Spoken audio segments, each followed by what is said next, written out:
Coming up on tonight's episode of Faith versus Culture, we're going to take a look at some of the things Christians are consuming that really could be a danger to their Christian walk. That and more coming up next. To have sex before you marry is a bad idea. Don't tell me there's no such thing as gun violence. That just depends on your definition of when life begins.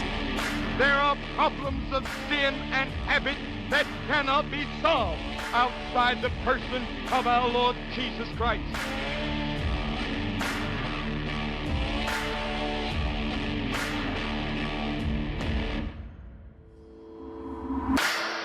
Well, hello and welcome to this episode of Faith versus Culture right here on the CBN News Channel. My name is Dan Andros. I am the managing editor of CBN's FaithWire.com and joined as always by Billy Hallowell, also of CBN's FaithWire.com, for a good conversation today. Billy, how's it going? I'm doing well. How are you? Good. And you had a great conversation with Pastor Mike Signorelli, who we're going to bring in here in just a second, talking about the new Disney Pixar movie, Turning Red, and a warning for Christians, really. Yeah, you know, the themes in movies are important. I think a lot of times we get a little lax as parents, or we're so busy we don't really realize what's in films. And so this particular movie, there are a number of things, not just topically, you know, content-wise, that are a little advanced for kids, but there are also some spiritual issues that we talk through. Yeah. And, and I think the general topic today, as we talk about this Disney movie, we talk about a couple other things. It's just a lot of times we can put our screensavers on and just sort of go through life, and it's okay to consume certain things. Not everything is going to be exactly, dedicated, to exactly a biblical principle, right? That's going to happen. It's just the nature of our world. But we can take it too far. We can start consuming things that are really dangerous to our walk if we're not careful with that. So I want to bring in Pastor Mike. After he had this great conversation with Billy on our YouTube channel. You can see it there. So Pastor Mike, thanks for joining us for a few minutes here today. Absolutely. Thanks for having me. Yeah, so let's just start off. What motivated you when you saw all this? What was the trigger to sort of get you to speak out about this? Yeah, absolutely. Well, we've all heard it said, but it's not the water, around the boat that sinks it. It's the water that comes into the boat that sinks it. And, for me, it was really appalling because I found out some details of the movie and I turned to my wife. Now, I've got one of the greatest wives on the planet, but we have an elementary age kid, and she literally turned to her and said, "Hey, did you watch this movie yet?" And then that's where I realized, even as a pastor, it's possible for content to come into my home that, quite frankly, we just missed it. And so that really started it for me. I said, you know what, I'm going to preview it for myself. And within the first 9 minutes, I was shocked and appalled at what I was seeing. Yeah, well, it's interesting too, you say that. I think a lot of parents, they're like, oh, it's Disney, everything's going to be fine. So what was it in those first 8 minutes that really struck you as problematic? Yeah, for me, I look at everything through the lens of the Bible. We're supposed to be in the world, but not of the world.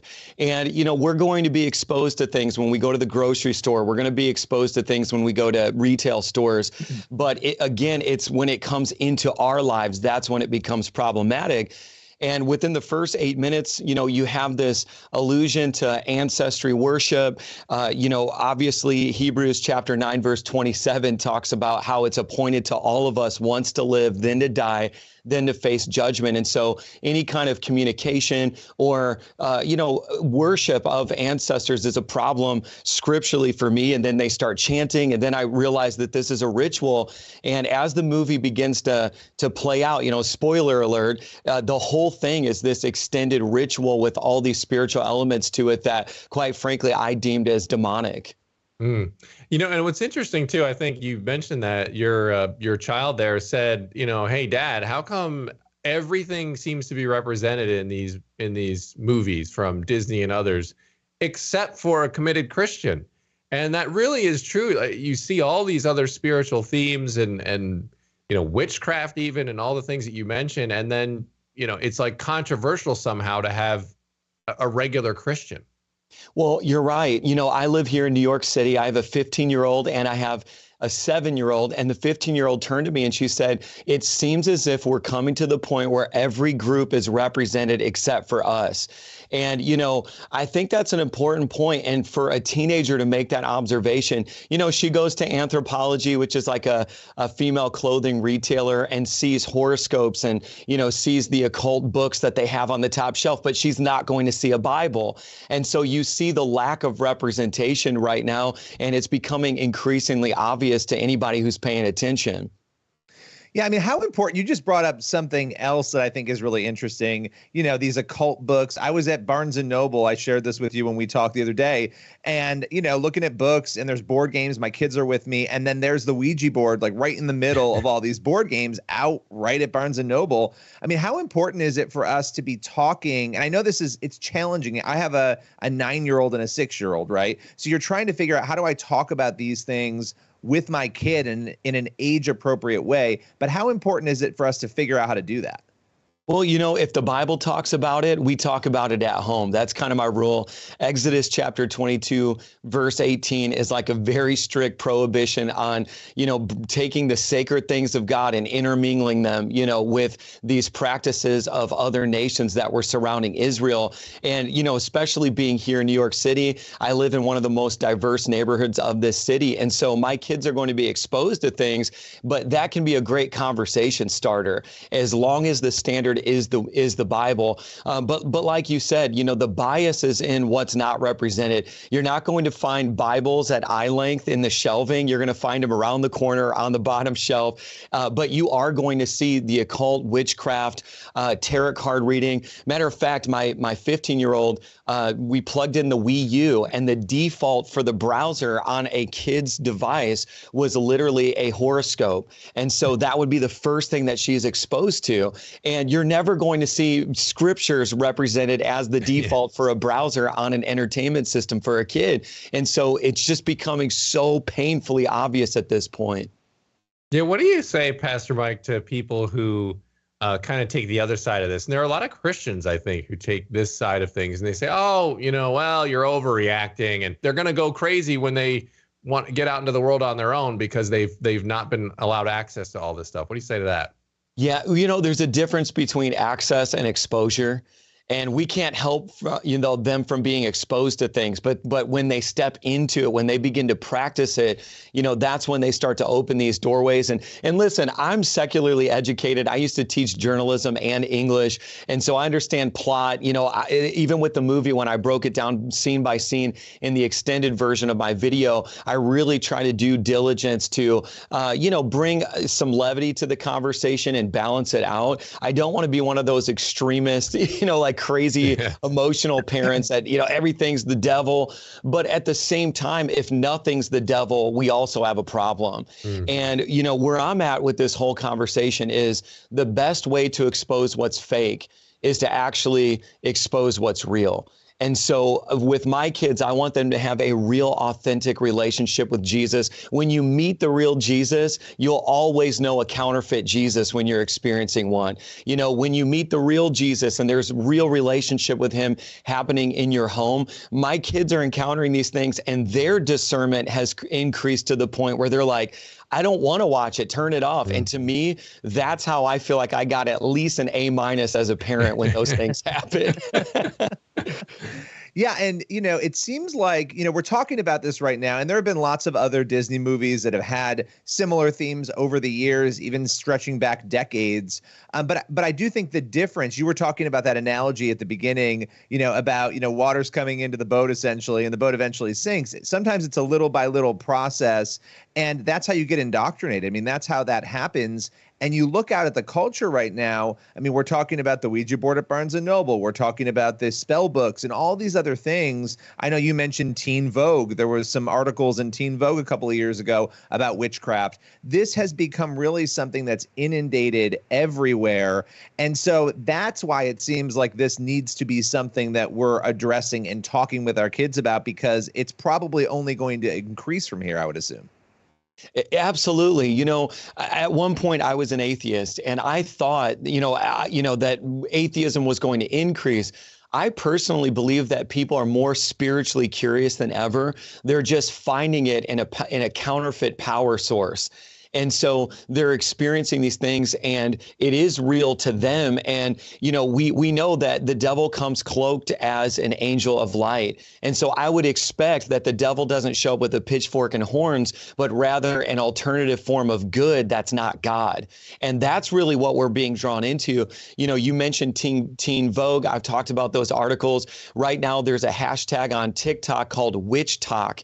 And so our kids are being exposed to these communities that say, hey, we love you. We embrace you. We also are spiritual. And I mentioned this in the previous video, but it's like we take our kids to church for 70 minutes once a week, but they're binge consuming this content for hours and hours every day. And we can't figure out like when did we lose? But it was in the quantity, Yeah. Yeah, that is a great point. I mean, you think about the pie chart, and just even in our own walks, I try to think about that. Like, well, what part am I, devoting to my scripture reading? What part am I devoting to Netflix? And that pie chart can be pretty convicting at times if you give it an honest assessment. And so, as parents, we should be doing the same thing for our kids as well. It's a great point. Pastor Mike Signorelli with us here. We are talking about some of these dangers, really, to the Christian walk that kind of creep in on us. Kicked off with the Disney Pixar movie Turning Red, and led to a wider conversation from there. So we'll dive in to this topic a little bit more on the other side of the break. This is Faith versus Culture. Back in a sec.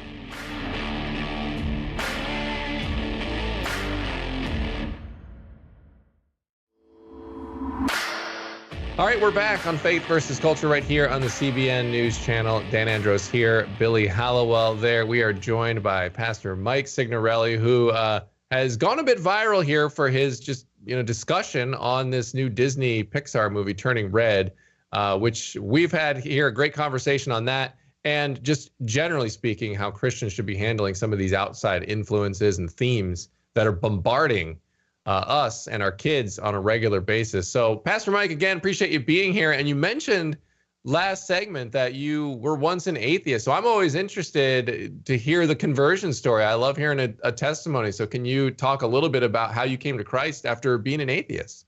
Yeah, well, like many people, I was seeking answers, and I was raised in a very poor family, and people in my family were not college educated. And I lived that cliche story of being a first generation college student and going to a biology class and having a professor literally say at Indiana University that God doesn't exist. And my entire worldview collapsed in that moment, because I thought, well, here's the thing. My family's ignorant and uneducated, and they believe in God.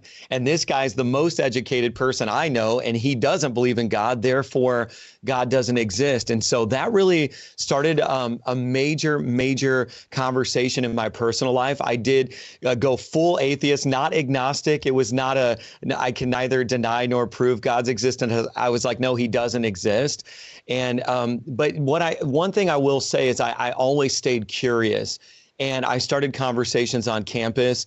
I called them spirituality talks, and we had atheists, Hindus, Muslims, agnostics, people from every different faith, and we would come together on a friend level, and we'd talk about what we believe and why.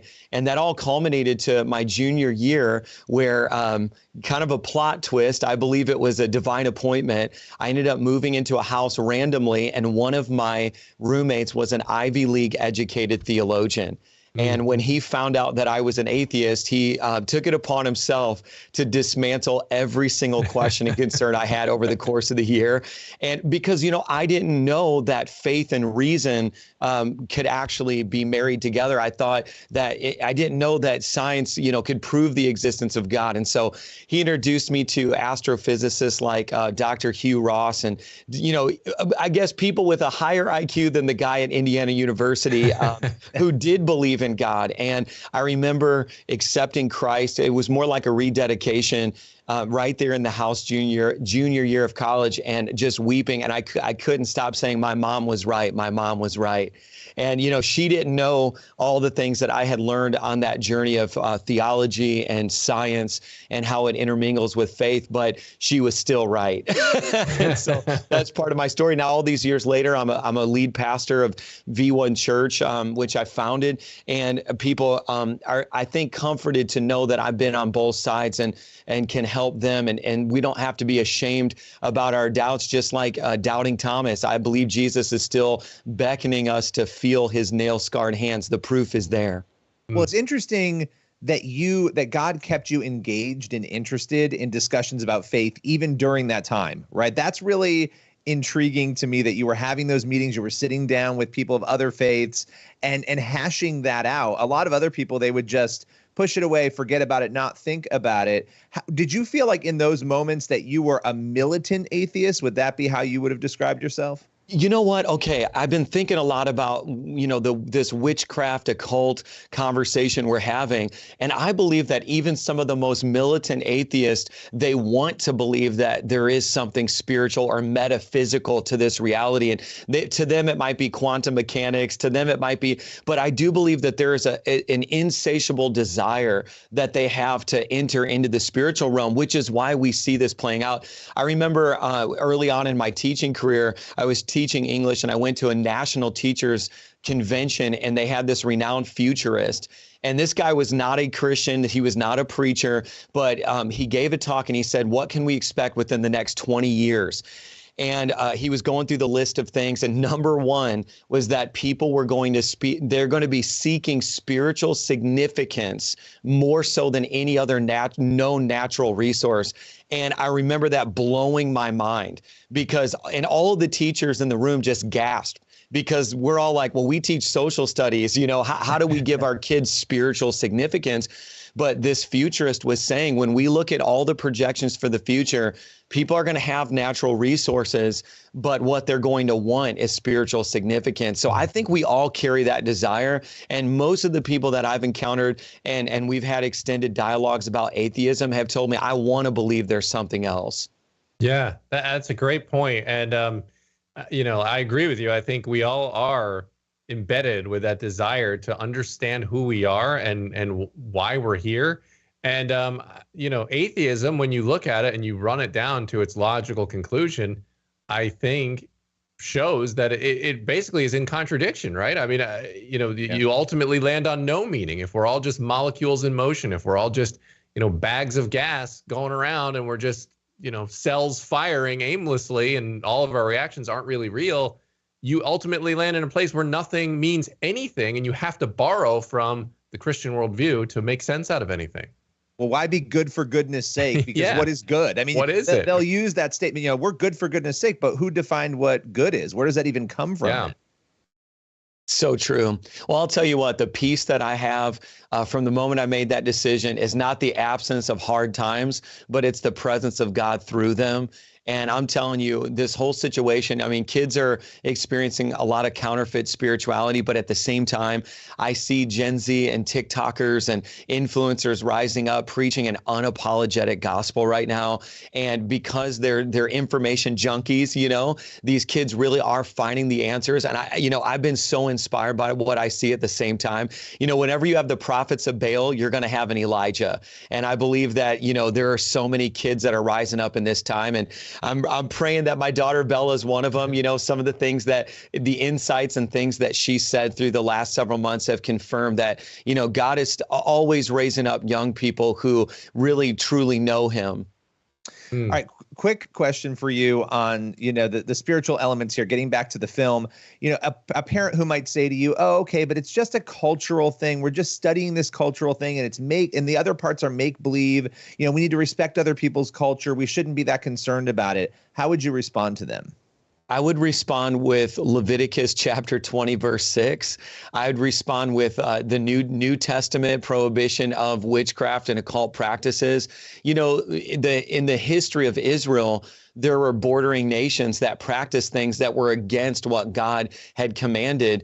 And it was okay for them to do commerce together. It was okay for them. There was, this regular interaction that they had, a relational interaction, conversations. The problem occurs when you begin to practice it. And when you have a child, and I said this before, who is addicted to the songs that are in these movies, and they want to see it over and over and over again, that does become a gateway to practices later on in life. And so if you believe that certain drugs lead to a gateway of other drugs, you have to believe that certain spiritual observations and exposures actually open the door to spiritual practices later on. They desensitize us. And I'll say it like this. There's even parents, Christian parents, who've watched the videos and the clips I've put out about this movie, and in the comments said, man, I've got to the point where I watched it with my kid and didn't even think it was wrong until I saw this video.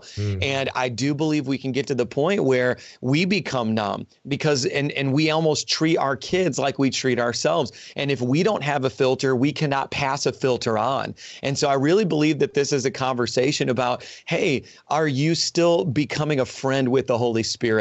Is he sitting there watching you scroll through your phone with you? And if you truly believe that, then what does he want for you to think on? Things that are noble, that are lovely, and getting back to the basics that really in this time are so desperately needed. All right, Pastor Mike Signorelli, V1 Church in New York. Thanks so much for spending a few minutes here talking about this. I think it's vitally important. And on this show, we often talk about where culture's creeping into the church. And I think you brought up some really important areas today. And I hope people take that home and you use it to reflect on their own walk. So appreciate you being here, Pastor Mike. Hey, thanks so much for having me. It was such an honor.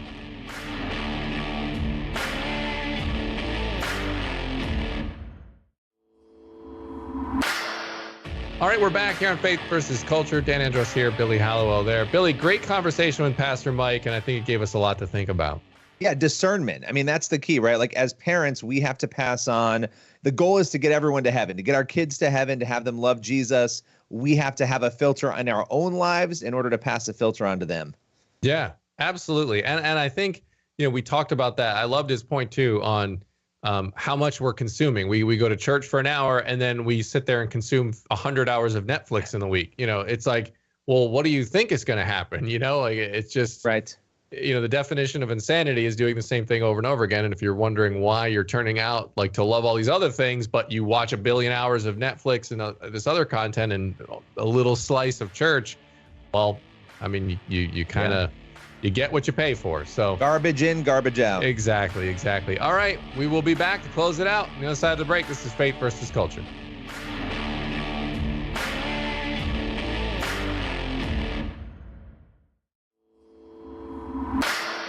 All right, thanks for being here for this episode of Faith versus Culture on the CBN News Channel. God bless. We will see